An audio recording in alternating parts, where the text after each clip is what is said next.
The hunt for the author of that anonymous New York Times op-ed has occupied Washington for much of this week, and armchair linguists have tried to analyze the text for clues, and some have pointed to a particular uncommon word, lodestar. It's used in this sentence: "We may no longer have Senator McCain, but we will always have his example, a lodestar for restoring honor to public life and our national dialogue." Well, the word has gotten attention in part because it's also appeared in several speeches from Vice President Pence. Take a listen.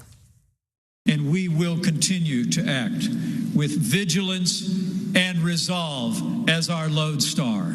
Jack's lodestar was his unwavering belief in the fundamental equality and dignity of every person. To maintain international peace must again be our lodestar. For the lodestar curious, Merriam-Webster defines the word as, quote, "one that serves as an inspiration, model, or guide." But is it a lodestar to unraveling the mystery? Robert Leonard is a professor of linguistics and director of the graduate program in forensic linguistics at Hofstra University. He joins us from out there in Oyster Bay, New York. Okay, Professor, lodestar, helpful in this case? Well, I don't think lodestar is actually all that helpful because it's too easy a marker for authorship here. I mean, everybody immediately seized upon it. And of course, because it's not a very common word, and we know that the vice president uses it. So it's much more likely that it's a red herring or maybe even a joke.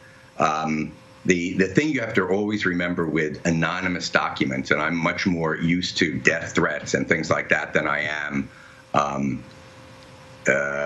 anonymous op-ed pieces in the Times, is that there is going to be a lot of disinformation going on. Because if the person wanted simply to say what they wanted to say, they would have signed their name. And what we find, to go back to the death threats, for example, is that people mask their own identities, their own linguistic identities. Very often they try to dumb things down and seem less educated a writer than they actually are, or they masquerade, or both. It's a very common scam right now for people to masquerade as the CEO of a company and then get their underlings to send vast amounts of money to bank accounts. Given those challenges, how are you able to catch these guys? Well, by looking under the surface. The problem with things like lodestar is that they're very easy to consciously manipulate. And what you want to look for are things that people do unconsciously. Whenever you open your mouth or your keyboard and issue forth with language, you are unwittingly transmitting an incredible amount of information about yourself. What language you speak clearly, maybe where you're from, where you have lived, your education level. It could be your ethnicity. It could be all sorts of information that we use in actual investigations. And the point is that we look for things that are below the surface, below the conscious, easy to manipulate surface. But lodestar is a very easy thing to manipulate.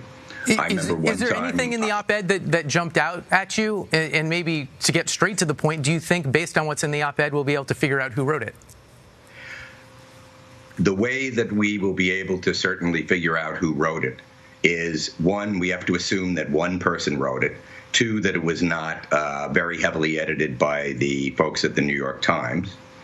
And three, that it wasn't somebody who was so sophisticated in linguistic camouflage that he or she would know how to really muddy the waters.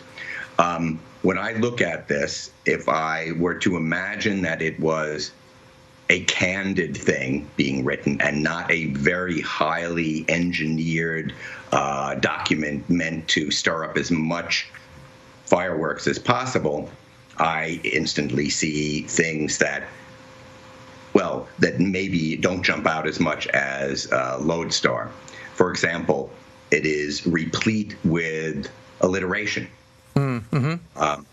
In public and in private, President Trump shows a preference for autocrats and dictators such as President Vladimir Putin.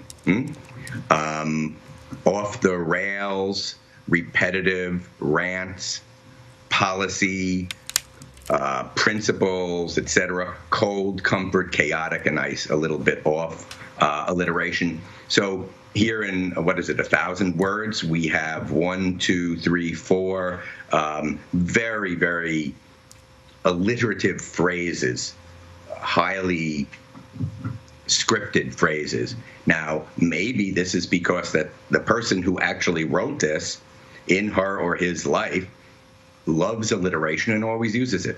Or it could just be another red herring. Okay, Professor Robert Leonard, thanks for your time. Glad to be here.